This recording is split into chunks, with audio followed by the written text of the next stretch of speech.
কোটা না মেধা, এখন কি অবস্থা? শুধুমাত্র বদলি বদলি খেলা করে পুলিশের সংস্কার সম্ভব নয়। ঠিক এমনটাই বলতেছিলেন আজ সমন্বয়ক রাফি। তিনি এটা বলতেছিলেন যে বর্তমানে ডক্টর ইউনূসের সরকার তাদের সঙ্গে বেইমানি করতেছে। দর্শক, গত দুদিন আগে তাদের ছাত্র জনতার উপর একদল লোক খুবই খারাপ আচরণ করে। এরপর সে থানার ওসি সেভাবে ব্যবস্থা নেননি, এজন্য তারা আন্দোলনে নেমেছিল সেই ওসিকে বরখাস্ত করতে হবে। তারা রাস্তা আটকে বসেছিল। এরপর সেনাবাহিনী তাদেরকে অনেক বোঝাচ্ছিল যে তোমাদের দাবি মেনে নেওয়া হবে, কিন্তু আপাতত এই রাস্তা থেকে তোমরা সরে চলে যাও, খুবই দ্রুতই তোমাদের দাবি মেনে নেওয়া হবে। কিন্তু এই শিক্ষার্থী নামের ভদ্র নম্র এই ছেলেগুলো কোনোভাবেই মানতেছিল না। 1 মিনিটের ভিতর তাদের সেই দাবি মেনে নিতে হবে।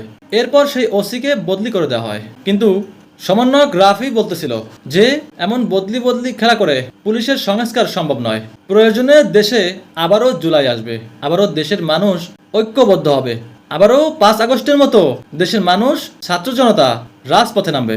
তিনি এই কথাগুলো বলতেছিল। দেখেন তার এই কথাগুলো কতটুকু যৌক্তিক। দেশের মানুষ কি এখন তাদের ডাকে রাস্তায় নামবে? দর্শক, আপনাদের কি মতামত? এদিকে নাহিদ ইসলাম, এনসিপির যিনি প্রধান, তিনি অলরেডি বড় একটা আন্দোলনের ডাক দিয়েছেন আগামী 3 আগস্টে। সেদিন তারা জুলাই সনদ আদায় করে নেবে সরকারের কাছ থেকে যেভাবেই হোক। এজন্য আপনারা দেখতে পাচ্ছেন যে এনসিপির বিভিন্ন নেতারা তারা দেশের বিভিন্ন জায়গায় ঘোরাফেরা করতেছে, মানুষকে বোঝাচ্ছে, তাদের দলের প্রচারণা করতেছে এবং 3 আগস্টের দাওয়াত দিচ্ছে। আপনারা অনেকেই দেখেছেন যে তারা বিভিন্ন গ্রামে বিভিন্ন জায়গায় গিয়ে কাঁঠাল ভেঙে খাচ্ছিল। নাহিদ, হাসনাত, সার্জিস আলম এবং সাথে ডক্টর তাসনিম যারাও ছিলেন। তো জানি না এখন তাদের ডাকে মানুষ রাস্তায় নামবে কিনা। এটা 3 আগস্টেই বোঝা যাবে তাদের জনপ্রিয়তা এখন কোন পর্যায়ে আছে এবং জুলাই সনদ তারা নেওয়ার জন্য এত কেন মরিয়া হয়ে উঠেছে, এটা কেন তাদের লাগবেই এবং এই ক্রেডিট তারাই কেন নিতে যাচ্ছে। জুলাই আগস্টে সব অবদান কি তাদেরই?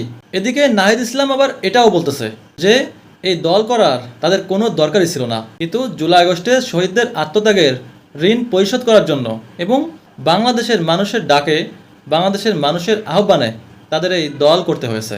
দেখেন তার এই কথাটা কি সঠিক যে সারা দেশের মানুষ তাদেরকে দল করার জন্য আহ্বান করেছেন? দর্শক, আপনারা কি চান যে শিক্ষার্থীরা পড়ালেখা বাদ দিয়ে তারা রাজনীতি করুক? অলরেডি দেশে পড়ালেখা, শিক্ষা ব্যবস্থা পুরোপুরি শেষের দিকে। বর্তমানে স্কুল, কলেজ, ভার্সিটিতে সব জায়গাতেই রাজনীতি ঢুকে গিয়েছে।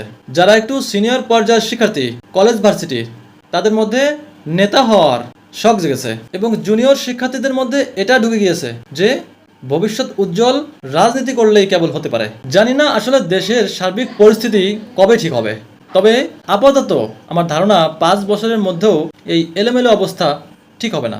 আগামীতে যারা ক্ষমতা আসবে এরপর 5 বছর পর্যন্ত অন্তত এমন এলোমেলো অবস্থা থাকবে দেশের মধ্যে। দেখেন বর্তমান সরকারের কেমন এলোমেলো অবস্থা।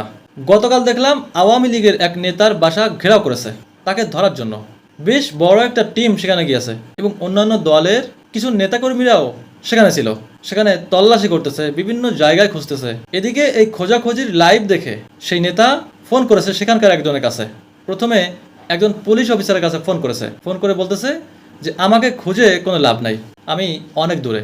এরপর সেখানে থাকা একজন রাজনৈতিক দলের নেতার কাছে ফোন করেছে, তার কাছেও সেই একই কথা বলেছে যে আমাকে খুঁজে লাভ নাই, সময় হলে আমি নিজেই দেখা করব।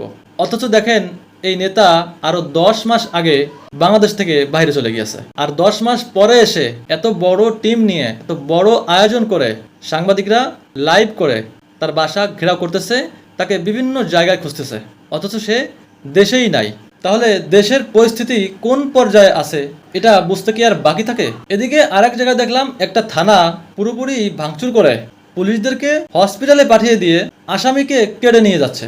কারা এগুলো করেছে দর্শক, আপনারা একটু বুঝে বলেন তো।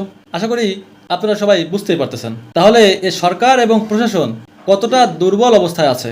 দর্শক, এখন আপনারা একটু বলেন যে কিভাবে আসলে এগুলো ঠিক হতে পারে, কোন সরকারের দ্বারা সব ধরনের পরিস্থিতি শিথিল হওয়ার সম্ভাবনা রয়েছে। তো ভিডিওটি এখানে শেষ করছি। দর্শক, আমার কথাগুলো সঠিক কিনা আপনারাই বলেন।